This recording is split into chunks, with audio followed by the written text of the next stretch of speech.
So are we recording this? Oh! Oh my God. Last So question sorry. So sorry. To maintain that body image and the weight as you're growing up, and from being a child and to adolescent, and it's tough when you go through puberty and you gain weight, and I feel like most of our young athletes go through it, and it can lead to depression and also mental illness, and also anorexia and bulimia, yeah.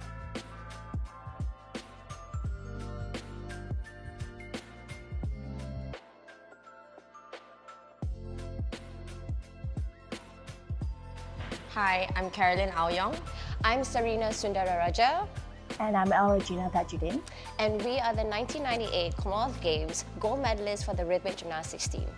But can't see the picture. Hi, I'm Julie Jalaluddin from Scoop.my. Join me in my conversation with former national athletes Sarina, Carolyn and Regina, who emerged as Malaysia's rhythmic gymnastic sensations during the vibrant era of the 90s. Now these iconic athletes, along with Thye Chee Kiat, etched their names in national history at the Putra Indoor Stadium, now recognised as the Axiata Arena exactly 2 decades ago.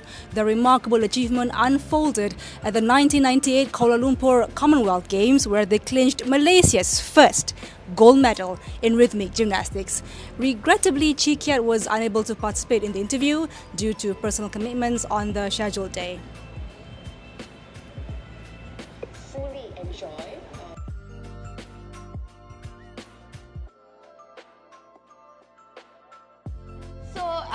Just a few days before the Commonwealth Games, when we were about to compete, we were at the Games Village, and then I had an idea. I'm like, why don't I try dyeing my hair? Because there was like a saloon in the Games Village. Because we couldn't go and eat, because we were on a diet. So I decided, okay, why not dye my hair? Because anyways, my hair is going to be up in a bun, right? Won't be able to see. So anyways, it was just highlights. But my coach got really, really furious, and she was like, why is your hair dark?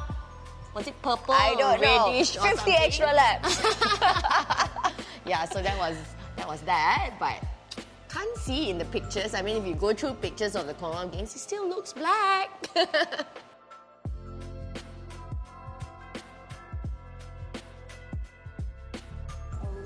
Nobody takes care of everyone. I don't think we even have the time to do that. Maybe in school. we were But just yes, wearing if tracksuits. you're talking about pranks, then there were 1 or 2 pranks. Like I remember that we pulled off because we didn't want to train long hours. So Do you there are even call things them like that. So we were just being creative. We don't name names. Yeah. Okay, no names, but I do remember there was one incident where we had this training together in this university. So it was a new training ground, a hall, and it had all these doors locked up. And so we climbed into through the window, and then and at that time, because gymnastics, we needed to use the radio for our music, for our routine music.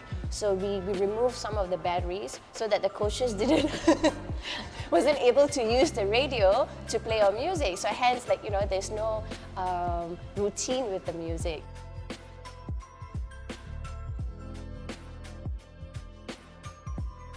No, we had to still train without music. No, but we tried. We tried. Probably some delay, a few minutes Yes. here and there while people go around figuring out what's yeah. wrong. So that I remember.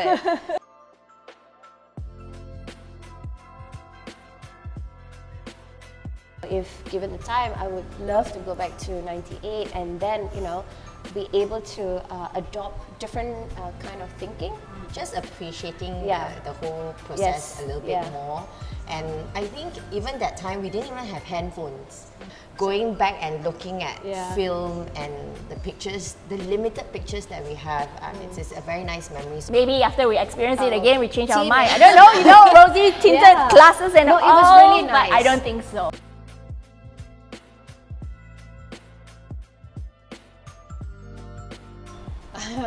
I'll pass this to Sarina. I mean, because in aesthetic sports, particularly rhythmic gymnastics, gymnasts are are supposed to look a certain way, and how they look kind of contribute to the ability of winning.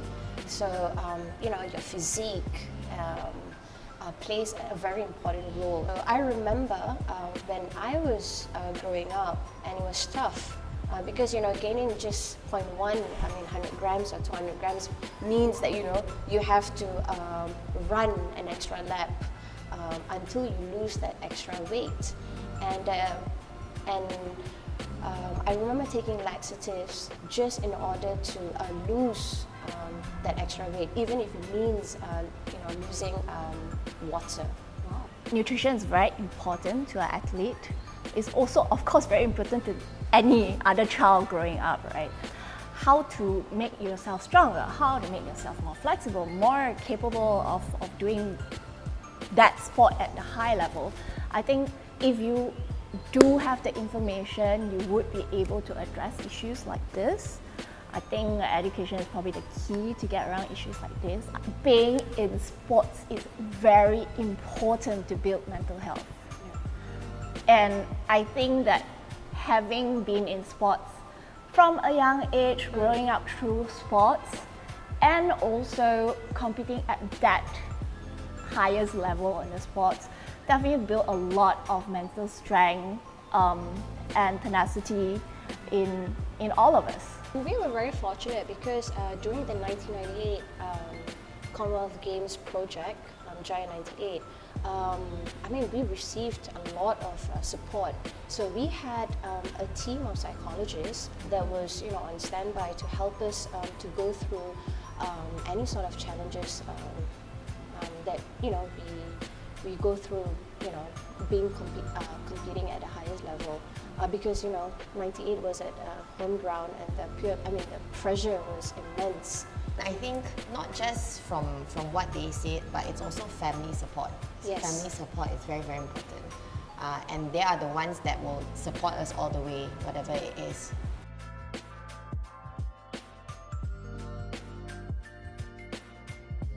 Eat. I think the last time we met up was actually for a birthday celebration. Yes. Yeah. Because actually all three of us are born in June. Yeah. Like a few days difference. Yeah. So she's on the Yeah. 13th, 21st, Yes. 25th. So so we Yeah. celebrated our birthday together, and so every time when we meet up, the common theme would be like, okay, eat. Where is the most trendiest and a new place to eat, to explore? I mean, we've been living together Exactly. all our Yeah. gymnastic years. It's like not being together is something wrong.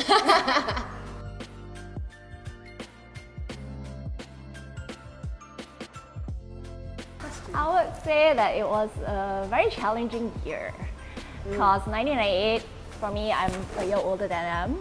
It was actually my SPM year. I would think that's probably my main challenge for Commonwealth Games, balancing my education with with the clear targeted competition that we've been training and competing for 5 years, working towards that. When you have a long-term target, right, everything you do every day in those years moving towards that long-term target matters for you to get to your objective.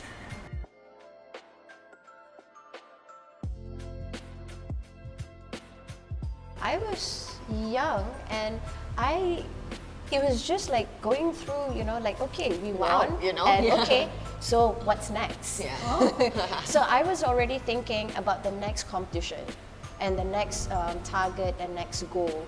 It's about the continuous hard work that follows either your victory or your failures. That is the most important thing, and it has to be consistent.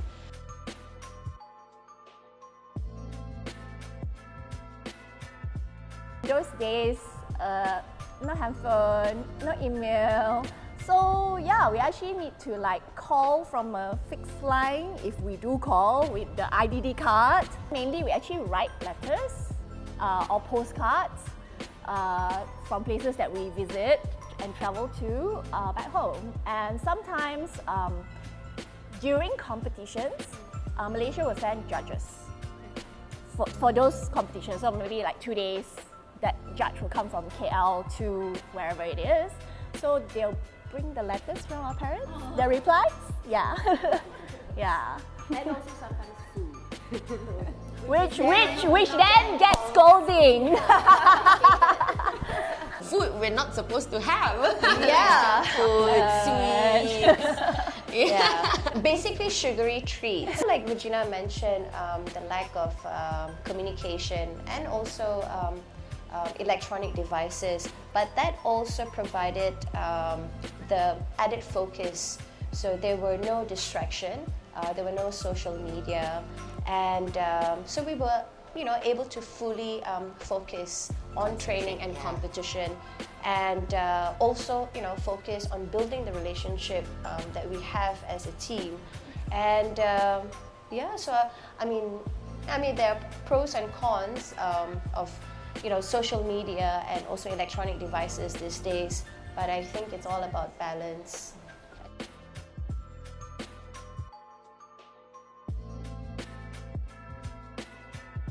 Following our achievement at the CWG, there has been a big growth and increase in participation in women's sports, especially rhythmic gymnastics. This year, Ang Joey, she surpassed our target of 1 gold medal. She won 2, and that is, that's a great achievement, and it shows that our girls, they have tremendous potential and talent. I'm not saying that sports is all about winning, but there must be a differentiation when it comes to elite sport and also grassroots sport.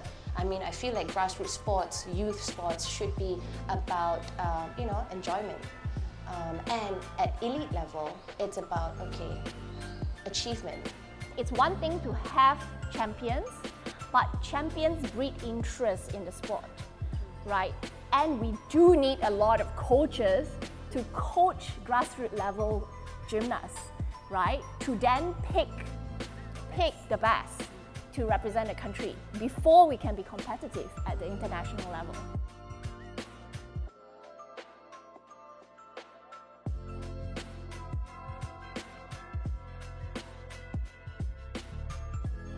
Actually, I've been coaching since I graduated. So I've been coaching all along throughout my entire career. I think that because I've been working in Malaysia the whole time, all my employers and my bosses all know that who I am, firstly. Secondly, that I do coaching on the side. Yeah, so there wasn't much of a transition, I would say. Integration. I just grew together. There's a career and there's a coach on the side. So I do finance, accounting and finance, and I've worked in the corporate sector and banking and investment banking. I think for us, like transitionings and stuff, I don't think we have a problem with that. Because we were always thrown into the wolves den, to accommodate to anything that we were put through. Was your plan to open a school? No. Not at all. It just happened naturally. Yeah. For me, the transition from being an athlete to a coach was quite seamless, whereby,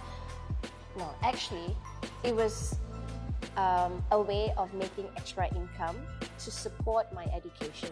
So I paid my degree at UPM through my coaching.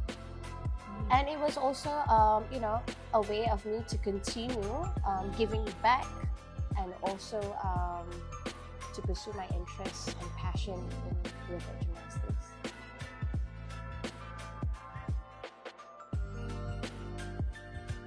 I think our legacy shouldn't be just measured through, awards and accolades, but it should be measured by the lives that we touch. What are the meaningful and measurable impact that we have made. Athlete activism, I feel, is extremely important for athletes to speak up for issues that matters, that will help our younger generation. The grassroots is extremely important, and that is to make sure that sports is safe, is inclusive, and that every child is protected and they enjoy doing sports. And only then they are able to thrive. I do really encourage all parents to involve their kids in sports. That social development, that motor skill development, that confidence development is a very important part of soft skills that you will not get from just focusing on the academic side of your child's education, right? And it takes interaction with all sorts, not just their peers. To be a leader to younger kids, to interact with the coach, interact with other parents, competitions, how to deal with failure. It's fun, right? Like for your kid to be out there playing. No,